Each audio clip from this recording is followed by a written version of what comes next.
हाय दोस्तों, आज हम लोग बहुत इंटरेस्टिंग टॉपिक लेके बैठे हैं जिसमें हम लोग डिस्कस करेंगे कि सीएमए हो चाहे सीएस हो चाहे सीएस हो, सीएमए सीएस सीए, तीनों में से किसी में भी अगर हमें 60 या उससे अबव मार्क्स लाने हैं तो क्या करना चाहिए।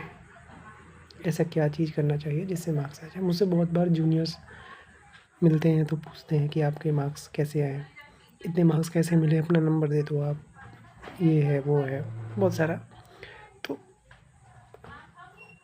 उनको सडनली कुछ बता नहीं पाता मैं क्या चीज़ें हुई या कैसे हुआ, बट कुछ पॉइंट्स हैं जिसको मैंने नोट किए हैं। तो वो पॉइंट्स आप देखोगे तो शायद आपको समझ में आए कि हाँ ये चीज़ें होती है, कंटिन्यूटी होनी चाहिए। लगातार आप उस सब्जेक्ट को पढ़ रहे हो, ध्यान दे रहे हो तो बहुत इजी है, हो जाता है। तो आइए हम लोग उस पॉइंट को समझते हैं, कौन से पॉइंट हैं वो, कैसे पॉइंट्स हैं, क्या मैंने ऐसा किया कि जिससे मेरे 60 मार्क्स लॉ में, जीएसटी में, ऑडिट में, तीनों में मैंने दो बार लाए हैं। अनफॉर्चुनेटली मुझे नहीं पता था कि पेपर में बैठना पड़ता है तभी शायद ये एग्जामिशन क्लेम होता है, तो इस वजह से भी मेरा एक बार 60 मार्क्स आया था तो नहीं क्लियर हो पाया था। तो उसके बाद जीएसटी में आया था उस टाइम 65 मार्क्स, तो सीएमए इंटर में था। इसके बाद रियलाइज़ हुआ कि नहीं ठीक है, कर सकते हैं, कोई दिक्कत नहीं है। फिर इसके बाद ऑडिट में आया, लॉ में आया, इंटर में ही, तो एक पैटर्न पता चल गया क्या करना है क्या नहीं करना है, कहाँ का मिस्टेक कर रहे हैं, कहाँ नहीं हो रही।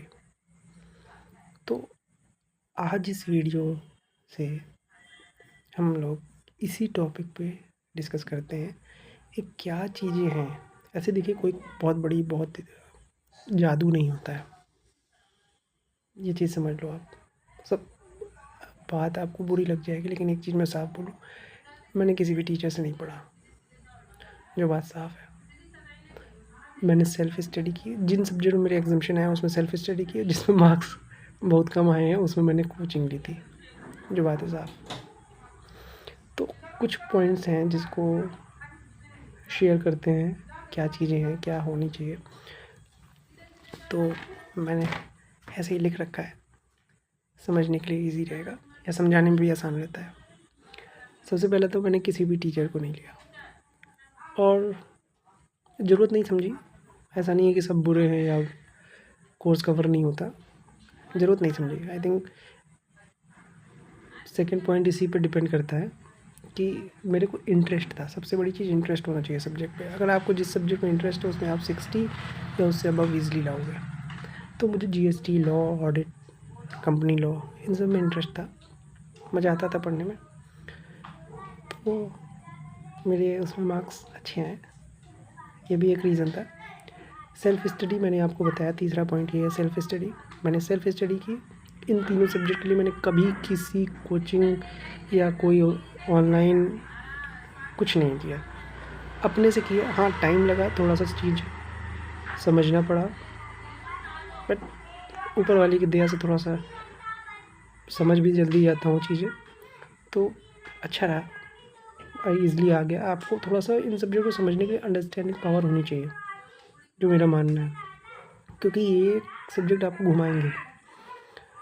चाहे जीएसटी हो चाहे लॉ हो, उसमें केस स्टडीज़ आती है, तो आपको बड़ा गौर से समझना पड़ेगा कि क्या कह रहा है चीज़। लोगों का प्रैक्टिकल स्ट्रांग होता है, बट मेरा प्रैक्टिकल स्ट्रांग नहीं, मेरा थ्योरी स्ट्रांग रहता था, तो इस वजह से थोड़ा सा मेरे को फ़ायदा होता था इसमें। कंपनी लॉ हो गया, बिजनेस एथिक्स होता था उसमें, सीएमए इंटर में, जीएसटी इनडायरेक्ट टैक्स के रूप में, तो ऐसे ही है। चौथा पॉइंट भी मैं बता ही चुका कि मेरा थ्योरी स्ट्रांग था, प्रैक्टिकल वीक था थोड़ा। राइटिंग, पहली चीज़ आपको बता दूँ, राइटिंग का कोई मैटर नहीं, मेरी राइटिंग बहुत अच्छी नहीं है, ये देख सकते हो। राइटिंग देखो, ये ऐसे मैं लिखा हूँ, बिल्कुल अच्छी नहीं होगी, लेकिन राइटिंग मैटर नहीं करती CMA CS एग्ज़ाम में। How you present your examination copy या exam paper in front of examiner, this depend.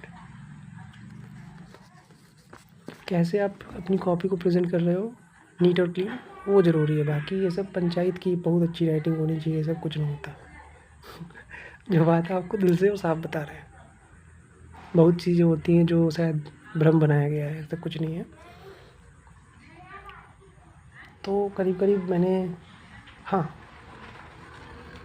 Focus नहीं है तो आप शायद नहीं निकल पाओगे। फोकस आपको करना पड़ेगा सब्जेक्ट में, तब जाके होगा, क्योंकि ये सब्जेक्ट्स बहुत ज़्यादा कंसंट्रेशन मांगते हैं। आप कंसंट्रेट होकर जितना करोगे उसको तभी आप क्लियर कर पाओगे। ईज़ी हैं, आई थिंक मुझे ईज़ी लगती है तो मैं यही सोचता हूँ कि ईज़ी है, लेकिन डिपेंड करता है पर्सन टू पर्सन, उसके लर्निंग कैपेसिटी पे। तो मैं यही कहूँगा आपसे कि आप थोड़ा सा, बहुत टफ नहीं है, आराम से 60 मार्क्स आते हैं, मेरे आए हैं और मैं किया हूँ लगातार, तो मुझे पैटर्न पता है। सबसे पहले आप क्या करो, सिलेबस कंप्लीट कर लो अपना, पहला कुछ और भी चीज़ें इसमें ऐड कर दो। सिलेबस कंप्लीट करो, उसमें जो वेटेज की कैटेगरी दी होती है CMA में, तो उसको आप कंप्लीट करो, उसके अकॉर्डिंग कर सकते हो, वो भी बहुत सही है स्ट्रेटजी होती है। तो इस तरह हो सकता है। साथ ही साथ आपको थ्योरी को तो आपको बहुत इंटरेस्ट होना चाहिए कि हाँ ये मैंने पढ़ा है, ये याद है, ये याद है। भूल गए तो फिर भूल गए, हिस्ट्री की तरह भूले तो गए, याद रखना है आपको माइंड में, तभी आप एग्ज़ाम में लिख पाओगे। क्योंकि आई थिंक मेरे ख्याल से GST में मेरे ख्याल से 400-500 पेज होंगे,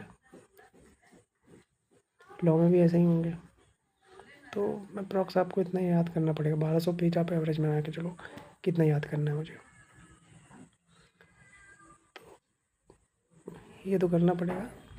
बाकी मेरे को ज़रूरत नहीं लगती कि इनमें कोचिंग लेने की आपको कोई खास आवश्यकता है। फ्यूचर में कोशिश मैं करूँगा कि अगर ज़रूरत है आपको तो मैं GST का थोड़ा सा कर सकता हूँ, लॉ का अगर टाइम मिलता है तो उस हिसाब से मैं क्लासेस वगैरह डाल सकता हूँ, अगर इंटरेस्ट होगा या देखता हूँ टाइम के को मिलता है तो उस हिसाब से। बाकी मैंने सारे करीब करीब पॉइंट्स क्लियर किए हैं। कुछ चीज़ें और हैं जो कंटिन्यूटी आपको रखनी पड़ेगी थ्योरी सब्जेक्ट में खासकर। बहुत लोग होता है प्रैक्टिकल में कर लूँगा, थ्योरी लास्ट में करूँगा, उनके ब्रेन पे डिपेंड करता है कि वो एक टाइम पढ़े और निकाल लेगा, बट सबका नहीं होता, इसलिए आपको लगातार करते रहना है तभी हो पाएगा। तो थैंक यू, अच्छा लगा है, इन्फॉर्मेटिव वीडियो लगा है तो